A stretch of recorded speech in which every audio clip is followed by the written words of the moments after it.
Welcome, everybody. Welcome at the info session associated with the first CoARA Boost Cascade Funding.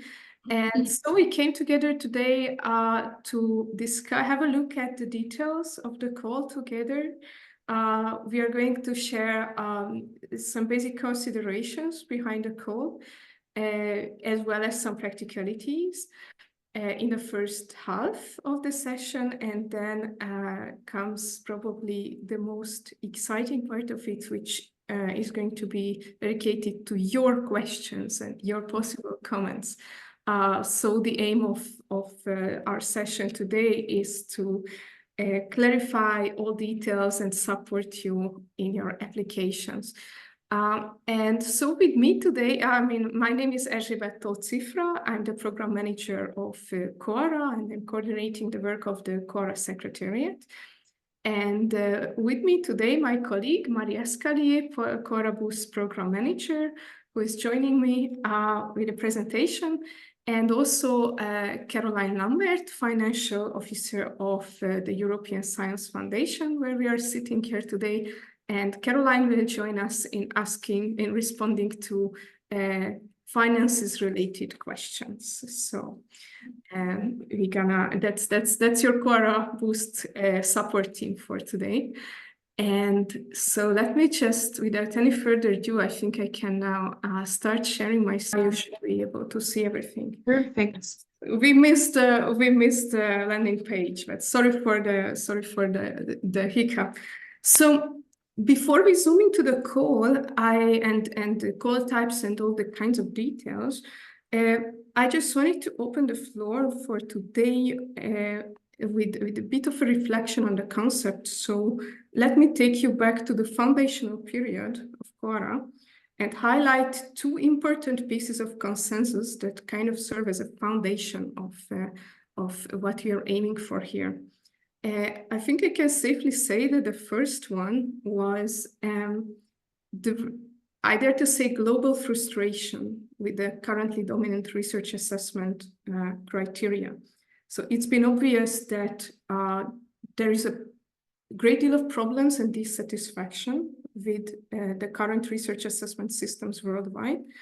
And we see a broad and ever-broadening consensus on what we want to see. So what we don't want to see, such as the simplistic use of quantitative metrics, the fetish of age index and impact factor and the like. But the real difficult question was, what do we want to see instead, right? And to work towards this direction, to pave the way for a shared direction and principles, the agreement on the reforming research assessment, serving as a foundational constitution of CoARA, had been put in place. And as such, it sets a common direction for changes in assessment practices when it comes to the assessment of researchers and research performing organizations. So setting a shared directions, shared principles and 10 commitments was a very important step in working towards a truly systemic change in research assessment. The second consideration was that simply signing or endorsing these shared principles is probably not enough for a systemic change. So the reform has to be action-oriented, and those who sign up for the reform have to implement changes within their organizations. And there was also an awareness that this implementation can be manifold, tailored to the mission of the institution in question, whether it's a research performing organization or a funder, whether it's research intensive or oriented to the applied sciences, or the geographical regional context in which the institution is situated. The reform can mean many things, but all the manifestations should be kind of translations of the 10 core commitments outlined in the agreement. So having a shared direction and being very hands-on and practical, give deadline to ourselves were the two cornerstones of the great effort that we call CoARA today. And so, fast forward in time, to support the operation of CoARA, we received funding from the European Commission for the project, Horizon Europe project that we call CoARA Boost. It's a 3-year project, and it indeed aims to support the operation of CoARA and help CoARA to achieve its goals, develop a critical mass around the coalition, and also to experiment with and eventually implement innovative means of research assessment. The reason why we are doing this webinar, this info session, because we, the European Science Foundation, are the coordinators of this project, but you can see the other 8 project partners on the right. And probably what is the most relevant part of this project for us today is that more than half of the project's total budget is going to be further distributed to applicants of the Cascade funding. So in practice, it means we have a dedicated work package within CoARA Boost to implement and conduct the funding framework. So it's EU money. And so the next block of our small introduction is going to give you an idea about practicalities around the call, some key deadlines and a fact sheet. And then we are also going to gradually zoom into content considerations in the call. So having said that, I just give the floor to my colleague, Mari. Yes. Is guiding you through the following slides. Thank you. On the Cascade funding for the CoARA Boost project, we are targeted applicants that are legal entities interested in reforming the research assessment practices in their institutions. It means also that faculties are eligible can apply for this course. We are targeting applicants that are based within the European research area. It also includes associated countries to the Horizon Europe framework, and being a signatory of the agreement or a member of the CoARA Boost, the coalition is not mandatory, but we are targeting non-profit organizations, so organizations that will be eligible for being a member of the coalition. Over the 2 calls, we aim to finance at least 50 projects. And for this first call, between 20 and 25 projects. It will depend on the type of project that will be selected, because the funding per project is different by type of project. It will go from 30,000 euros to 60,000 euros. And here you can see that for the first call, the total funding will be 40% of the main grant that we will for the Cascade funding. The first call is now open. The second one will be open in December 2024, and each call will be open for 2 months. And we are aiming for a project to run for approximately a year. Here, the main timeline. So you can see that the call was open, the first one on the 26th of April.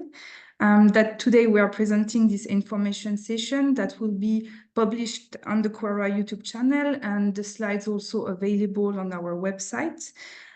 So this first call will be closed on the 26th of June, so in approximately 3 weeks from now, and that the result will be communicated to applicants by the end of October 2024. And then within a month of the sub-grant agreement signature, a successful applicant will receive their grant, depending on the type of project. Great. So these were a couple of practicality, a couple of pieces of information around practicalities, but let's gradually move towards the content and expectations of the call. So as I said in the introduction, the Cascade Funding grants are a tool for organizations to implement the 10 CoARA commitments and facilitate institutional change in the context of research assessment. So that's very important that that we are aiming for an institutional change here. So the grants will support your organizations to develop, pilot, or implement new assessment criteria or tools or processes. And we expect a great diversity here because we are also aware that, that you might be on different stages of the reform at your organization with the diversity of starting point. And we also tried to set up types of projects that reflect this different starting point. So if you are just at the beginning of your reform journey, then we recommend participating in teaming calls for you or institutional pilot calls. Teaming calls will have a closer look are about knowledge exchange between two organizations of the same profile or different. Institutional pilot calls is about innovations, so testing innovations from around research assessment. And the most major, like the institutions who are a little bit well in advanced with their reform and know exactly how they want to enable lasting changes, those are invited to apply for what we call the institutional change calls. So these are really to enable lasting institutional changes. Here you can find an overview of them. And probably what is worth to highlight here is that there are different lump sums associated to them. So you can see that for teaming projects, there is 40,000 euros available for institutional pilot, 30 and 64 institutional change projects. So it's also reflected kind of like effort invested and maturity is also reflected here. So first, let's have a look at to the teaming project. This is the type of project about which we received the highest amount of questions so far. What is worth to highlight is the objective here is to enable knowledge transfer between organizations. It can be two universities, university and a national funder, all kinds of combinations. So no limitations here. The only limitation is in terms of the number of institutions participating. So we maximize this in 3 institutions maximum, because the idea is that if a knowledge exchange mechanisms are set up in this call, those have to be anchored in the context of 1, 2, or 3 specific institutions who are indeed going to take home those exchanges and implement. So even the teaming projects have to be grounded in institutional realities, I would say. Here you can find in the left a couple of example activities. So testing the feasibility of solutions from one institution to another, or capacity building, experimenting with adapting open infrastructural solutions and the like, doing demonstrating sessions, seminars, trainings, organizing short visits from one institution to another. These are all great example activities, but please, and this is a general comment about project descriptions, use your imagination and be creative. Don't let your hands tied by what we set out as examples. Institutional pilot project. So as I said, these are all about experimentation, experimenting with innovative approaches, new tools, optimizing procedures, frameworks, and the like. A generic highlight that is valid for all three project types is that building on working groups and national chapters outputs is an advantage. So we encourage you to do that, but please do that in a way that you, here again, anchor those outputs or test those outputs within a very specific context of an institutional reality. Here you can see among the example activities, you can have a look at Appendix 4 of the agreement, where we brought together a couple of useful tools for inspiration in for your reform journey. We encourage you to pilot the scope framework, and also we encourage you to look further in the huge list of institutional change project example activities that you can find in the call text. But this is really just experimentation. What we kind of expect also is to have a plan in place for lessons learned and documentation.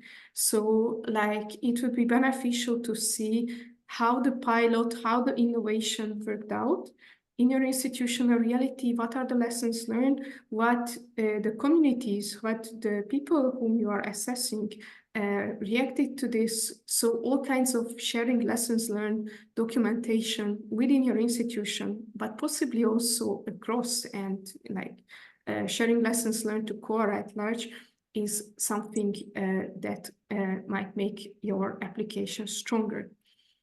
Institutional change projects. So as I said, here we expect applications from organizations who are already a little bit advanced in their reform journey, who know exactly what the major cornerstone changes that they want to implement within their institutions.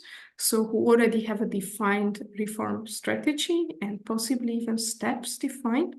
They can use this, they can benefit from this grant to accelerate the change, to better document the change, to invest more reflections and more capacities within their organization to really do thorough groundwork in this respect.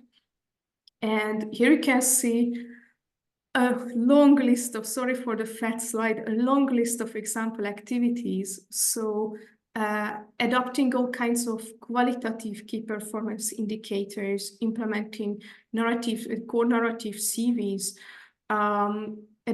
going for open infrastructure, bringing more diversity in the assessment processes and outputs, and the scope of broadening the scope of assessment in general,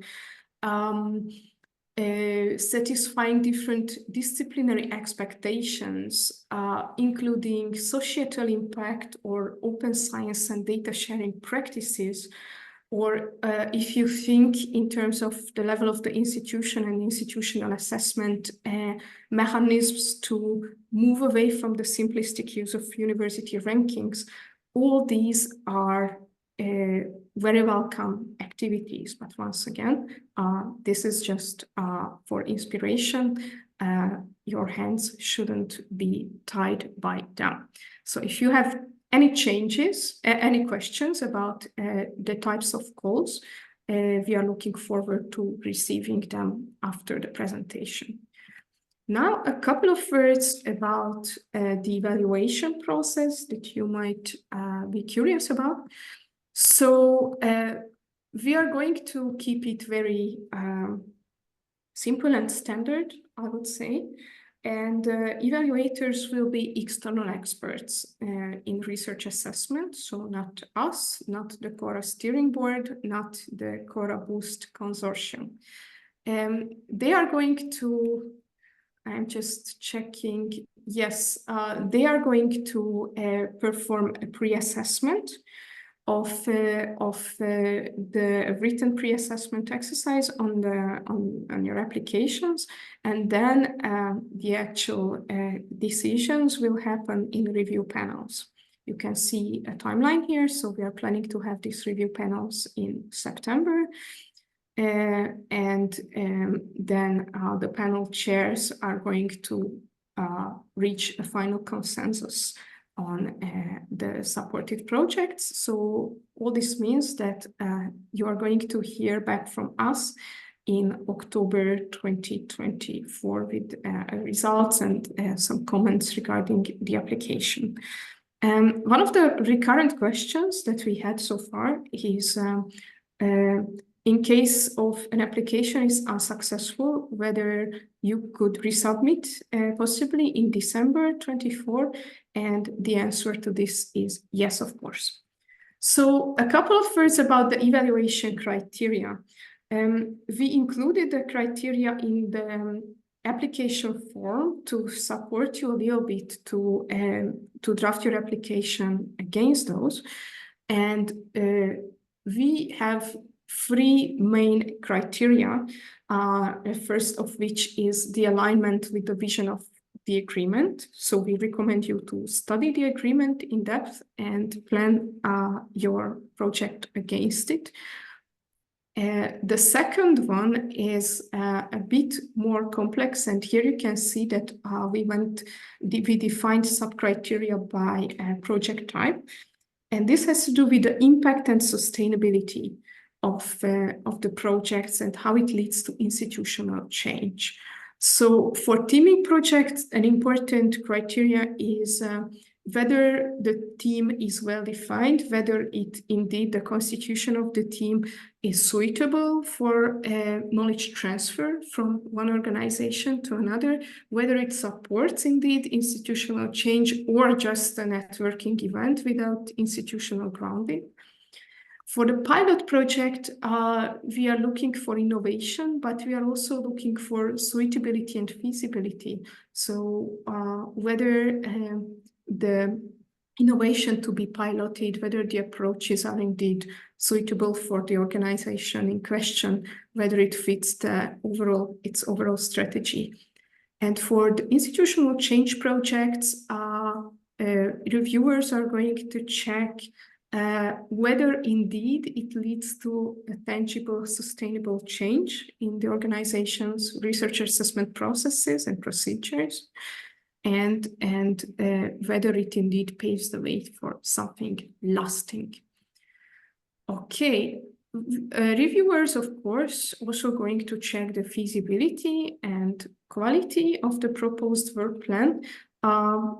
Here we left a very detailed, like all the guiding questions that we have. You can check them in the evaluation criteria document as well as in the application template. But what is important is that beyond conceptual, topical feasibility, reviewers also going to check the feasibility of the project in terms of time, because we know that 12 months is not that long, but not that short of a time period either, and against the budget that you also submit to your proposal. So feasibility against the budget, that's also important.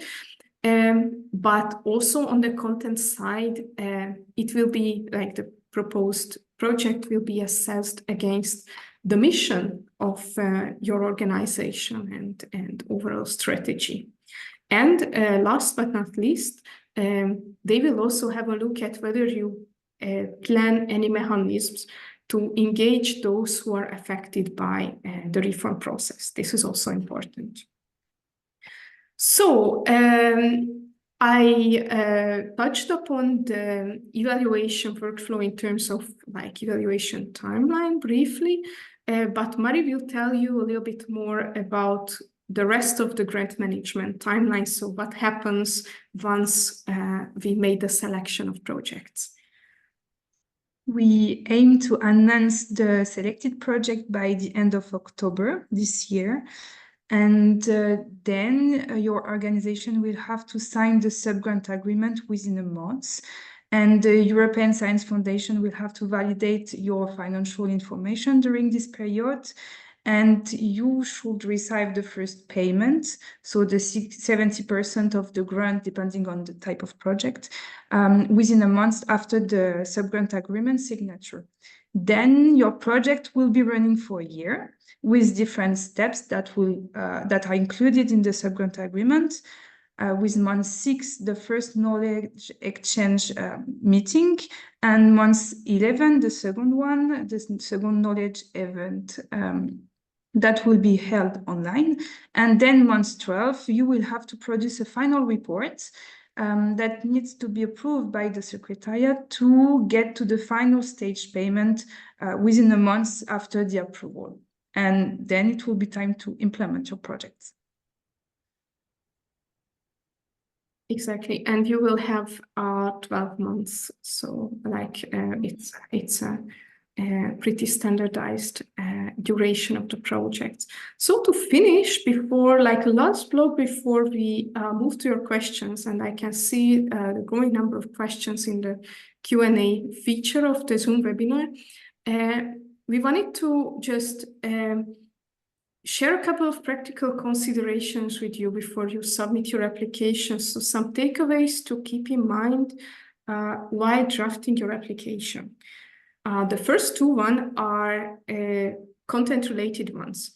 The first of which, like, we would like you to start planning your application with the change in mind that you are planning to achieve in your organizations. So we invite you to do a kind of a backwards engineering here and think about, okay, what kind of differences do I want when it comes to assessment in my organization? What kind of changes I want to see in terms of how research outputs or researchers or research projects or institutions are assessed, and work backwards from that, but never lose this end goal, which is the institutional change, out of mind.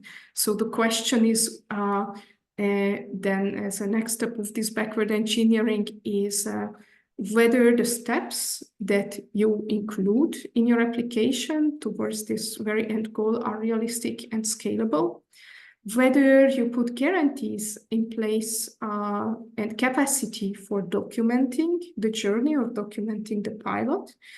How are you going to share lessons learned?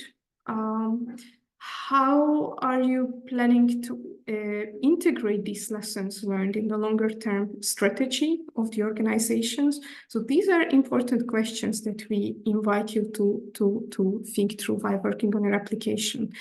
Also because when it comes to, defining success or assessing your projects at the end, we don't have serious KPIs. We don't have very detailed, we have serious KPIs in place, but not very detailed ones, because we are aware that there is a huge diversity here. So your projects will be benchmarked against your work plan and nothing else. And this is why it's really important to keep these above considerations in mind. Further, we receive an amount of questions about, okay, how about working groups? How about national chapters? So what is the relationship to them? What is the desired relationship to them for future applications? Well, two things, maybe three, are important to highlight here. The first one is that, probably the most obvious one is that the Cascade Funding framework is an instrument to facilitate institutional change. So this time the emphasis is not on knowledge exchange kind of activities, networking kind of activities, or topical research on research activities that working groups and national chapters might be engaging in primarily. So it's really important to anchor the projects in one specific institutional reality. However, as I said before, building on collaboration and outputs of working groups and national chapters is an advantage, but still it has to be situated within a specific institution, the project itself. So yes, we will see whether we open a fourth type of CoARA, possibly dedicated to research on research, in the next round of the Cascade Funding, but we will be able to inform you about this only closer to December, because we wish to develop some lessons learned from the first call before doing so, or before making any such decisions. Okay, two last practicalities, one about the sub-grant agreement and KPIs, and then another one around budget from Mari, and I think then we can finish this presentation. Yes, and sub-grant agreement is an important one. So we have the template already available on the website. There will be some articles that still need to be adapted in accordance with the type of project you will apply for. But the main thing is that you need to be sure that your organization will be able to sign the sub-grant agreement within a month if your project is selected. And I think we got the question previously in the meeting on the chat, but for teaming project, each co-applicant will need to sign the sub-grant agreement. And here we zoom on Article 5.2, which will be also the same for all type of projects, meaning that month 1, you will receive the pre-financing within a month after signing the sub-grant agreement. Month 6, the participation to the first knowledge exchange event is mandatory. Then the second one also on month 11, and the final report to be produced month 12 must be reviewed by the Secretariat, and once it's accepted, you will receive also within a month the final part of your grant. Exactly. Yes, sorry. Yes. So you will be benchmarked against your own work plan when you submit the final report. But as Mari said, even before, so for these knowledge exchange events are going to be organized for you, for the beneficiaries. So the idea is that we are going to convene all the beneficiaries of the first round of the Cascade funding to an online knowledge exchange event. Also, to explore synergies, to discuss certain possibly overarching matters in your projects, to make your own implementation work a bit possibly easier. And so therefore it's kind of a hard expectation to make it to these knowledge exchange events.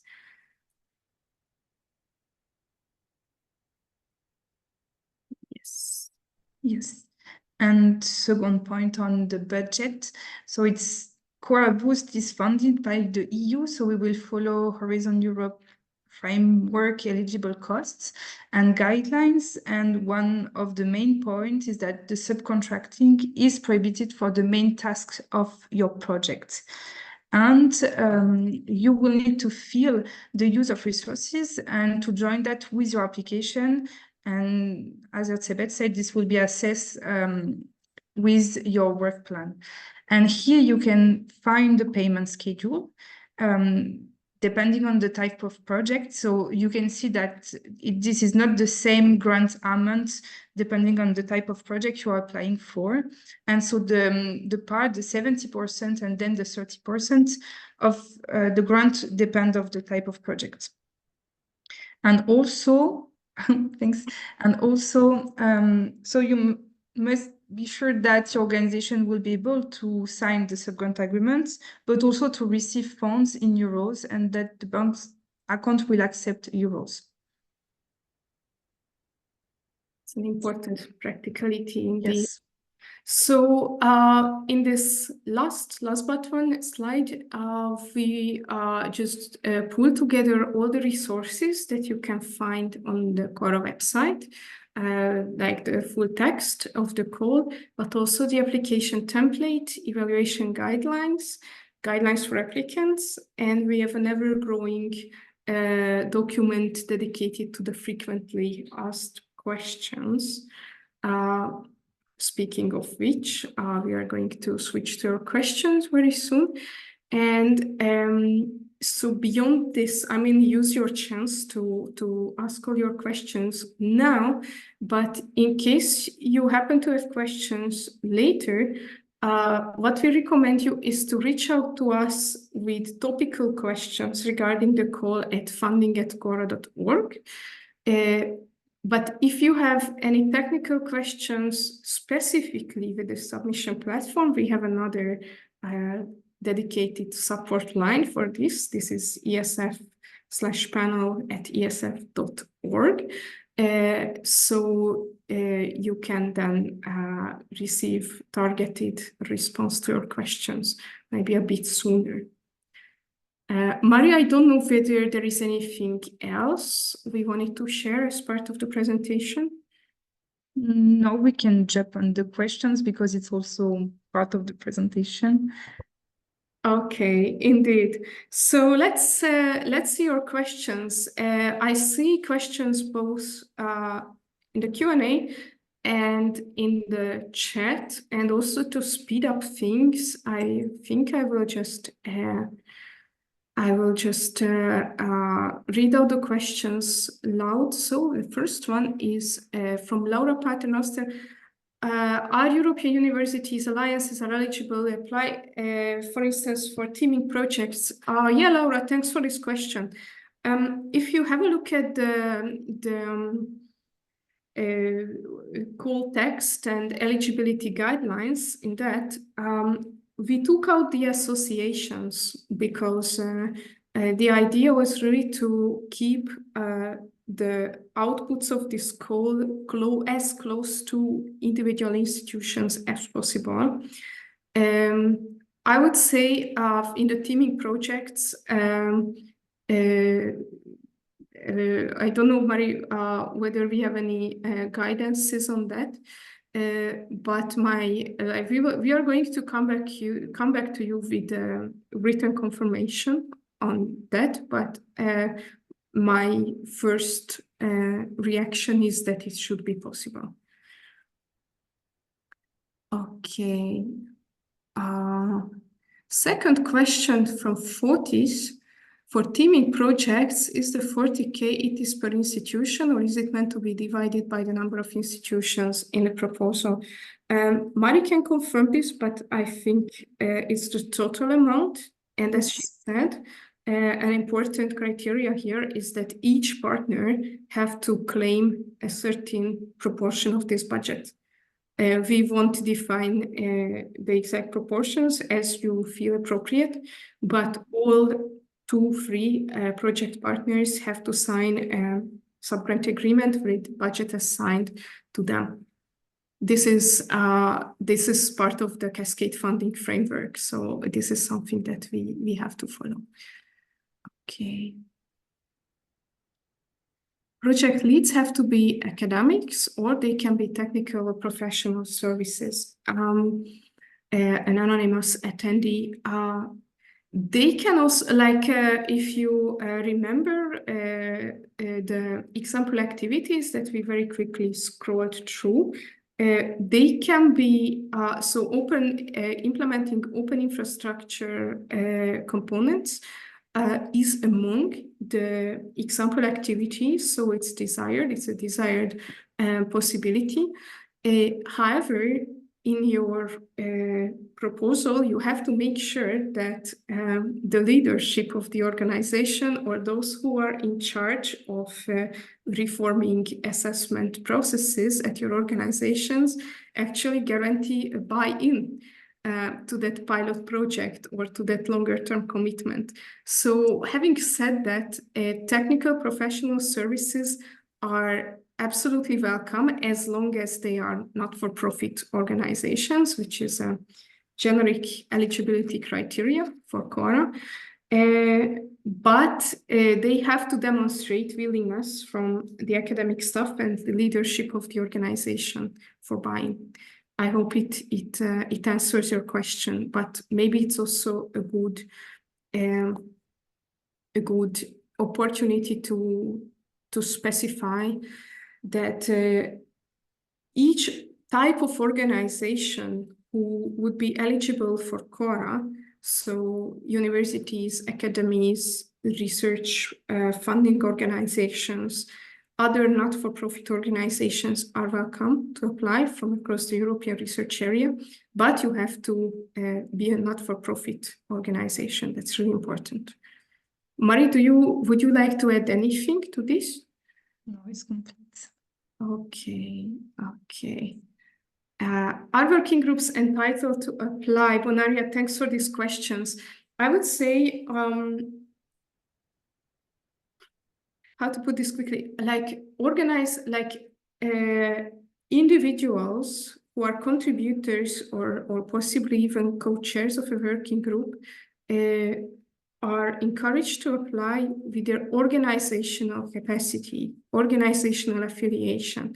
So having said that, we don't recommend working groups to apply per se, because then we don't necessarily see the firm anchoring of the project in institutional reality. But for instance, the other way around, we can receive an application from the University of Milano, in which application they are piloting one of the outputs of a working group, of a CoARA working group. So these kind of collaborations are more than welcome, but this is, once again, this is not a funding schema for working groups and national chapters. This is something for truly strictly institutional change. Okay, is it obligatory to sign the agreement to receive funding? Easy question, no. All institutions who fall into the organization type categories of possible CoARA members are welcome to apply, regardless of whether they're signatories of the agreement or members of CoARA. Yes, according to another from Hankan, according to the guidelines, maximum project duration 1 year. Does it mean that, for example, 6 months or 9 months are eligible and it won't be a disadvantage during the evaluation process? Mari, do we have any thoughts on that? Yes, and Caroline can confirm we will stick to 1 year project because we cannot adapt the duration of the project because of the subgrant agreement. It will be the same for everyone to sign, and Caroline can complete on this one. Hi, everyone. Yes, it is very important to understand that because it's a lump sum, nobody will come into your accounting and check whatever exactly you spent. But what is very important is you have 2 criteria that needs to be met. First, deliver what you decided to deliver. So when you're doing your budget, when you're preparing your scientific work, you need absolutely the green light from the CoARA Secretariat of your report at the end. If your report is not validated at M12, this is a major issue, because it means even if you didn't succeed, but you can explain why, but it means that the full grant is not eligible. Neither the 70% we already spent, nor the 30% that you will never receive. I think that really, I'm sorry, I'm the bad girl, as always, as finance, but at least you know it. Second thing, which is very important, is timing. And for those who have read the subgrant agreement, it's very important to understand that timing is key, and you need not only to produce this report, but you need to produce it within the right deadlines. Otherwise, ECU will consider that this is not an acceptable workout.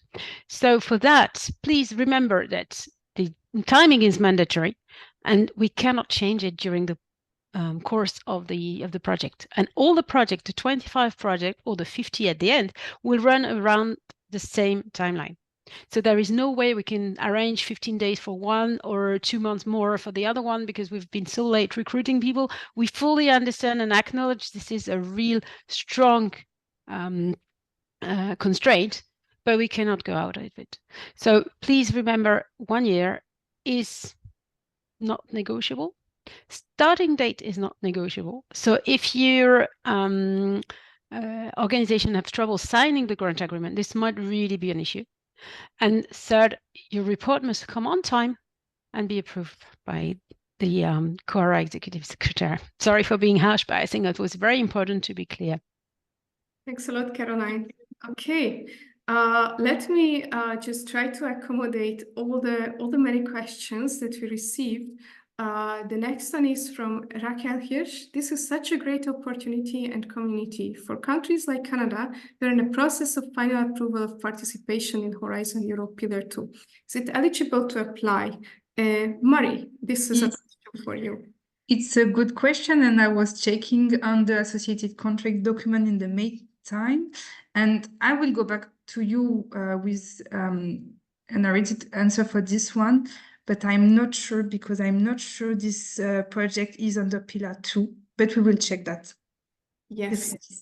In case we are unsure about this, because there are fuzzy boundaries with the associated country, we always pick the expertise of and knowledge of the project officer. So you will receive response from us that is coming straight from the source of the Horizon framework.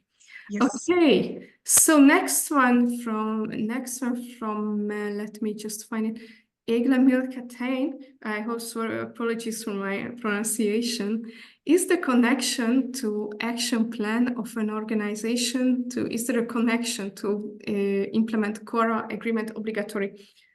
Short response, no, but we expect, like, having an action plan already in place is advantage. It gives further context to the reviewers, and especially if you apply for the third type institutional change projects, it's an extra layer of evidence that your organization is already well on its way for its reform journey. So it's an advantage, but it's not obligatory. Mari, is there anything you would like to add to this? No. Okay, next round from Valeria Contarino. We are an association of researchers working in Italian research hospitals called 𝐸RSSC. We would be interested to develop an alternative research assessment system. Can we participate in the pilot project? Valeria, as long as you have a strong enough institutional background in the context of one of the research hospitals, or their mother organizations, who guarantee that they will be able to take up your reform plan on the institutional level, if the reviewers see solid enough guarantees for that, then we recommend it. However, the scenario that you and your colleagues sit down together, put a very nice plan in place, but we don't see institutional buy-in guarantees in the proposal, I would say it's gonna be difficult. So I hope that this helps. Mari, would you like to add anything? No, perfect. Okay. Then the next one, it's like a questions marathon. Sorry, like we wanted to take the time to really like real time discuss with you, but maybe at the very end of the hour. Elsa Henrik, apart from teaming type call, must the other two institutional change consortium projects, or can they be single beneficiary? So apart from the teaming call, all the other two calls, institutional change, institutional pilot, are single beneficiary calls. Okay, so we are expecting application from one single organization, and who is going to be the single beneficiary, no more. What type of activities costs are eligible? Analogous to coordination and support action to Horizon Europe. Mari. Here also under Caroline confirmation, but we will stick to Horizon Europe cost that are eligible. Okay. Sorry, Mari, with the exception that in lump sum, normally you don't have any indirect cost. You know that in Horizon Europe, on staff costs, other services, you may cash 25% above that to cover for your indirect costs. This is not the case in lump sum. It's only real cost. But remember, it's a lump sum. So you propose a budget without those 25%. And then we evaluate on that budget, and we don't question the budget anymore. Be aware that the EC might ask for an audit. So you should be able to show that and demonstrate that you spent some money, but you cannot be expected to show that you spent all the money. So it's important. The most important now is your budget. Yes, great. Relevant question from Miriam. Hi, Miriam. Miriam Kip. Is it possible to use the money for software development? And I think we have guidance in this respect because it's a recurrent question. So, Mari, it's also maybe something for you. Yes. So here again, does it mean that it will be subcontracted? If yes, that cannot be the main part of your project because under Horizon Europe, we cannot use the grant to subcontract for the main tasks. So I would say it depends how much it will take place in your project.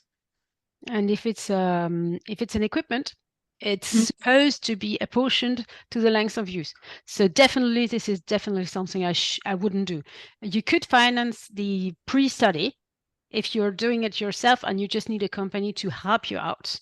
But first, if it's the main part and the company is doing it, you can't, because you cannot subcontract, exactly as Mari said. And the second thing, if you're using this money to develop a software that you'll use in the 5 next year, only 1/5 of the software could be a portion, could be made relevant. So I definitely not use this grant for to develop software. Great. In the meantime, just to save time, I was trying to answer some of the more straightforward questions. Yes. Then a further question from 𝐻𝐳𝐻𝐿𝐴, and then we are also going to take a look at the questions in the chat. Yes. The proposal is submitted by a designated point of contact authorized to do so on behalf of the organization they're affiliated with. How will you validate this? And Mari, I see your hands up again. So I'm not sure to have a hand up here, but yes, you will sign the sub-grant agreement on behalf of your organization. So your organization should be aware of that. Otherwise, yes. And we will also go through financial informational check with your organization. So in any case, your organization will be aware that you are signing for them. Yes. Okay. I see in the meantime that many of you need to leave now, and sorry for that. Sorry for not being able to squeeze the entire presentation and Q&A in an hour. Just for you, just for your information, indeed, we are going to collect all these questions and we'll capture them in an updated version of the frequently asked questions. So you will receive documentation, which means that you won't, even if you cannot stay longer, you won't miss responses from us. This is true for the Q&A, but also true for the questions asked in the chat. So please don't worry about that. And for those of you who need to leave, really, really thanks for your presence here. Thanks for attending. Thanks for all your questions, all your comments. And so, yes, you will find all these responses and all the input and presentation and recordings sent to you as part of the documentation of the webinar. Thank you so much. But moving forward with the questions, with those who could stay a bit longer, I see 2 questions from Grace Merkett. One is related to the timeline. Can I check that month 12 for the final report refers to month 12 of the project? And she gives an example. But then I assume that month 6 and month 11 refer to anyone for the 𝐭𝐲 events. So then month 6 would be June 24 and 11 would be November 24. Mari, do we have any immediate thoughts on this? Yes, so it joined what Caroline was saying earlier. Every project will begin at the same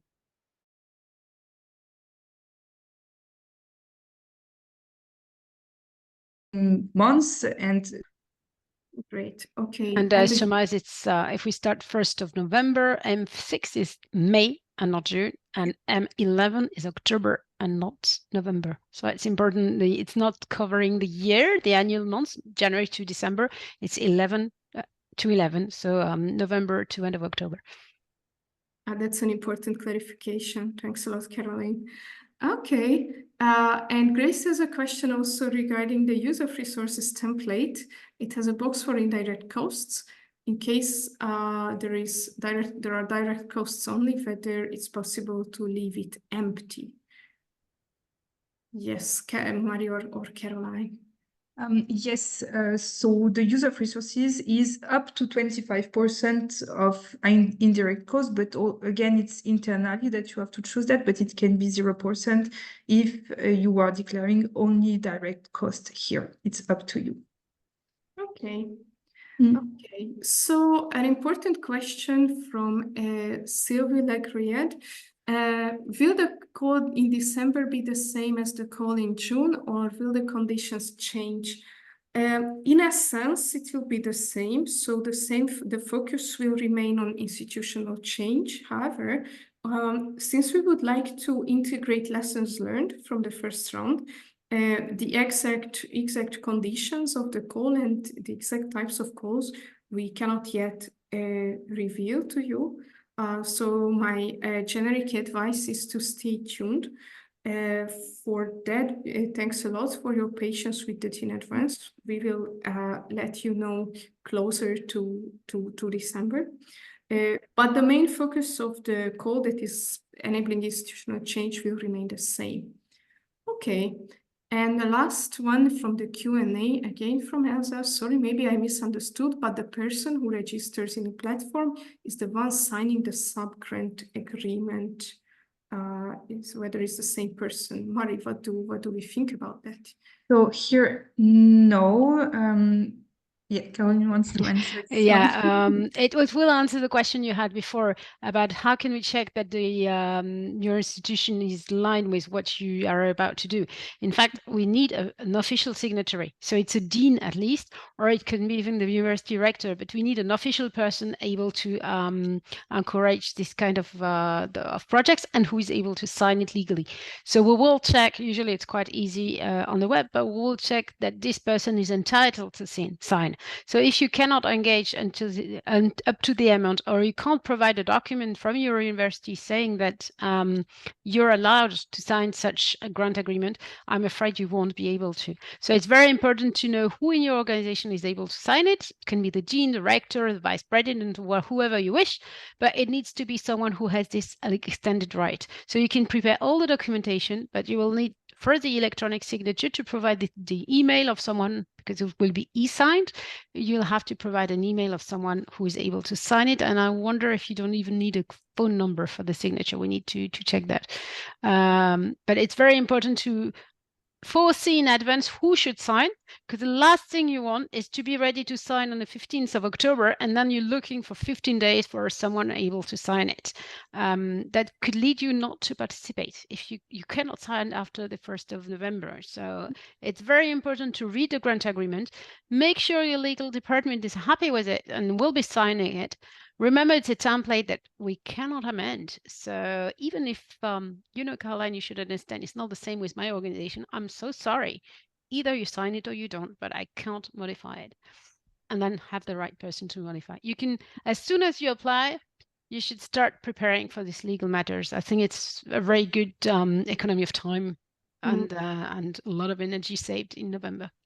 Exactly. And also like at the submission stage. So in case we have doubts, like your applications are going to go through a formal eligibility check.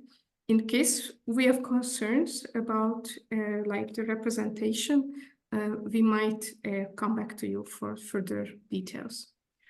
Okay, the good news is that we covered all the questions in the Q&A.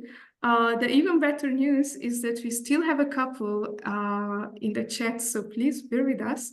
I'm not sure I scrolled through all the chat and stopped it at it's not always easy to navigate, but I see a question from Gabi Lombardo who says, it says that no more applications are expected for call 1, even if the deadline is still open. No, Gabi, the call will close the deadline of the first round is end of June, 26th of June, and you should be able to apply. So it should be all right. And the next call opens in December. And here again will remain open for another 2 months. Okay, you can still apply. Yeah, I can see that. Okay.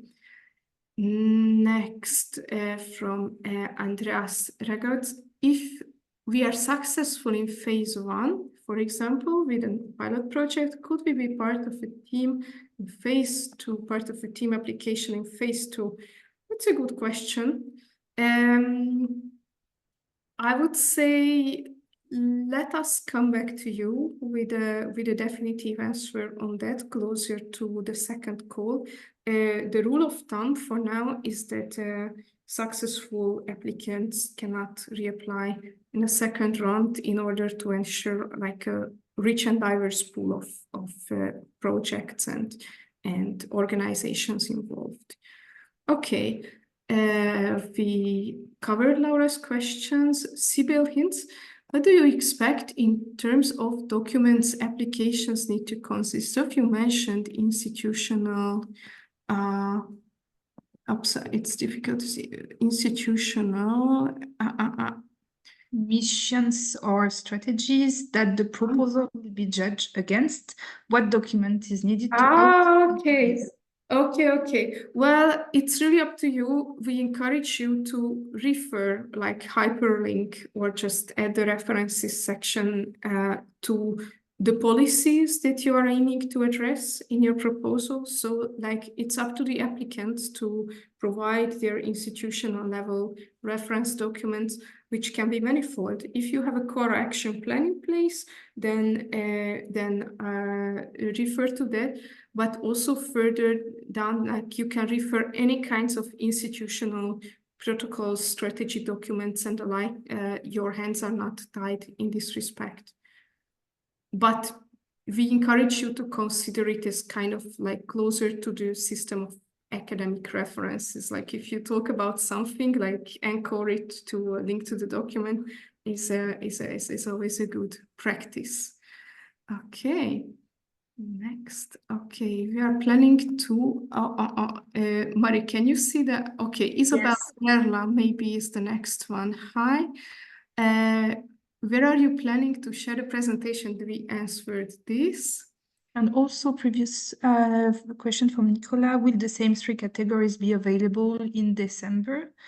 And so we said that the call is not launched yet, so. Yeah, very likely, but we cannot and prefer not to 100% confirm this stage. Okay, institutions, faculties. Okay, we plan to apply in the next round as a small group of partners of Alliance of Fortem. Is that possible? I don't see the rest of the question. And if yes, can we prepare for the same calls as this year? Oh. So the 2 calls will be this year. And it depends, a small group of partners, will you apply for a teaming project? Then it's 2 to 3 institutions, or it should be only 1 institution applying. Yes. Okay, I can see a question that is not yet answered or maybe answered yet, but it was emphasized again from Milena Dobreva. Can an institution apply with different proposals? The short answer is no. We put a limitation in order here again to ensure diversity and a rich pool of participation. One institution can apply to one type of call only and can submit in total, regardless of the types of calls, only one proposal per round. That's the rule of thumb here. What is the recommended starting date of project asked by Joanna Jansson? January 25 or earlier? It should be December if your organization is able to sign the sub-grant agreement within a month from the results. So December. Yes. Yes. Okay. 𝐻𝐫𝐞𝐬. Hi, it's very nice to see you in this call. Is it possible to apply different countries as free institutions? Yes. Yes.